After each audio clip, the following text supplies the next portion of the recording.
Hello, my viewers. Good day. My name is Olapo Jubambele. I'm the managing partner of PPS, an audit and tax consulting firm located in the heart of Ikeja, Lagos, Nigeria. Today, I will be glad to present to you tax implications of changing Personal Income Tax Act as a result of the new finance bill tagged Finance Bill 2020.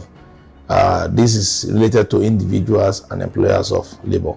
In accordance with the Finance Bill 2020, the following are the major changes taxpayers must pay attention to.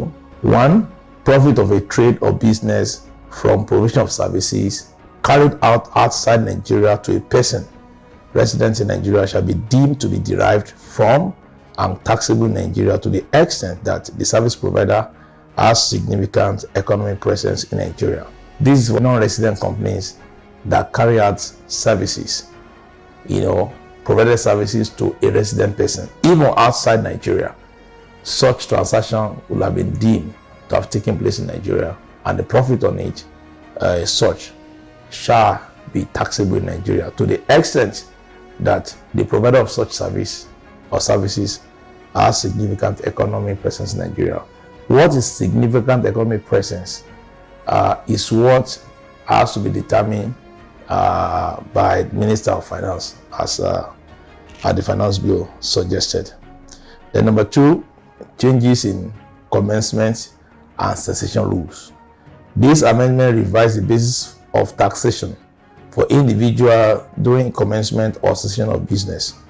By these amendments, possibilities of double taxation at commencement or escape from tax during cessation of trade or business by an individual have been effectively eliminated.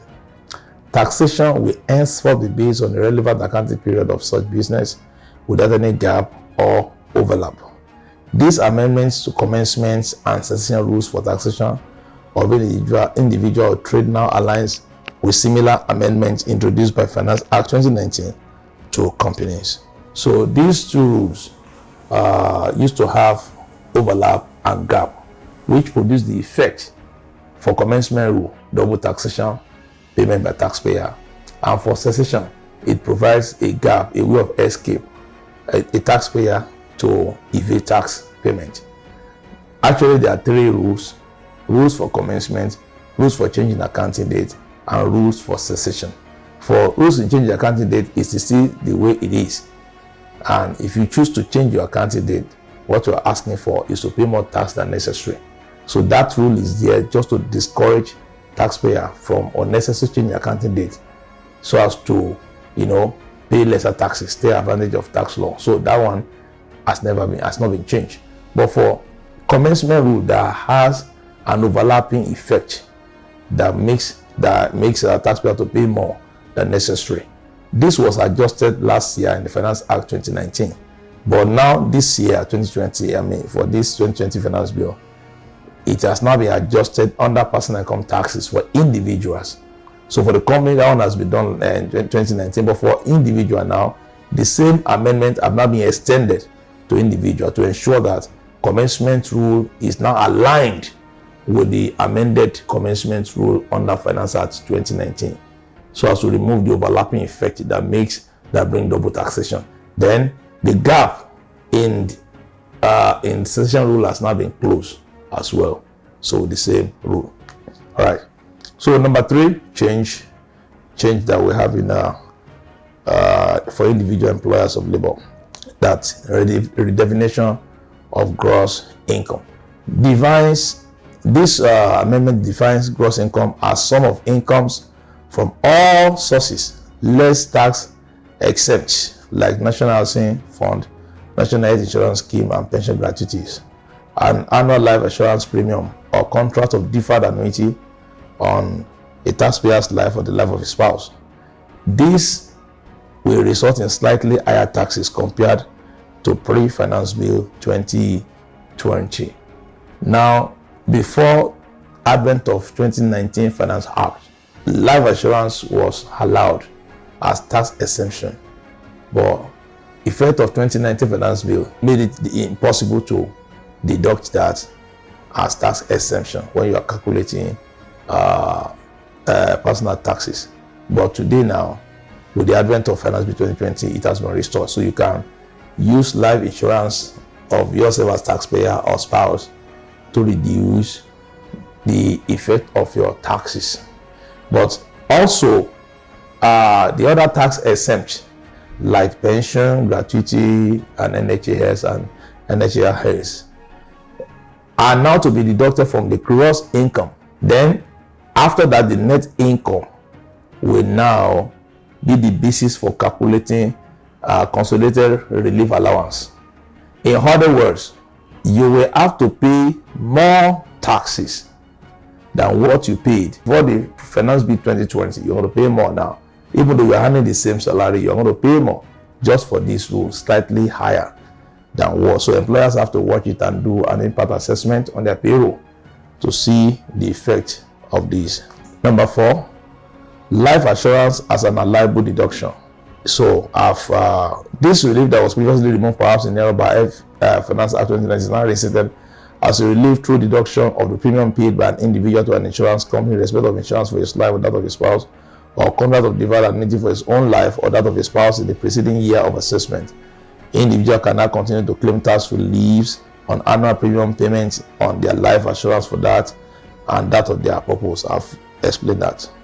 Number 5, gross income from employment of 30,000 naira or less, minimum wage or less, shall not be subjected to PAYE.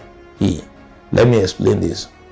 If someone earns, for example, 30,000 per month, and in a year for 12 months, earn 360,000 naira per annum, his income will not be subjected to PAYE. But if someone else that earns 60,000 naira per month and work for 6 months in a year and now have the same annual income at the end of the day of 360,000 naira, such income we have to be subjected to PAYE. Why? Because the law specifically mention minimum wage and specifically mention 30,000 naira per month, not just per annum, not 360,000 per annum, 30,000 per month. So somebody can be earning more than 30,000 naira and total salary in the year is no more than 360,000. Such person will not be allowed to claim any tax exemption in that regard. Now, number 6, compensation for loss of employment up to maximum of 10 million naira shall not be chargeable to tax. The excess of 10 million naira shall be subjected to Personal Income Tax Act regulation. Number 7, pension contributions.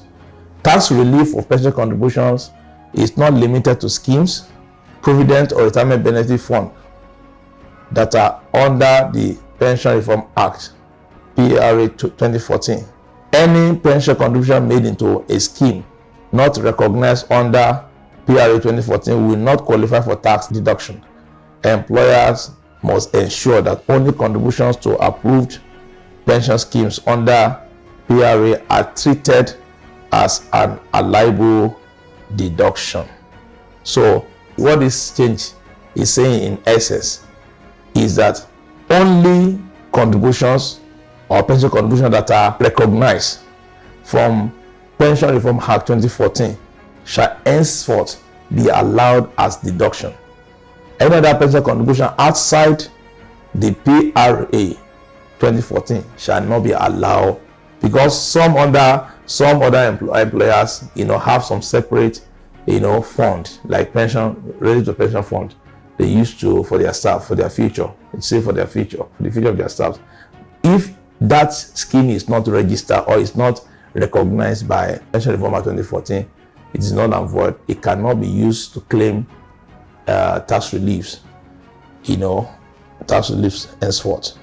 So the implementation date still stands at January 1st, 2021. So if you are an individual employer and you want to make impact assessment on your payroll, or you want to know how these changes affect your organization, affect your staff, affect your labor costs, or affect you as an individual, please reach out to us through the numbers on the screen.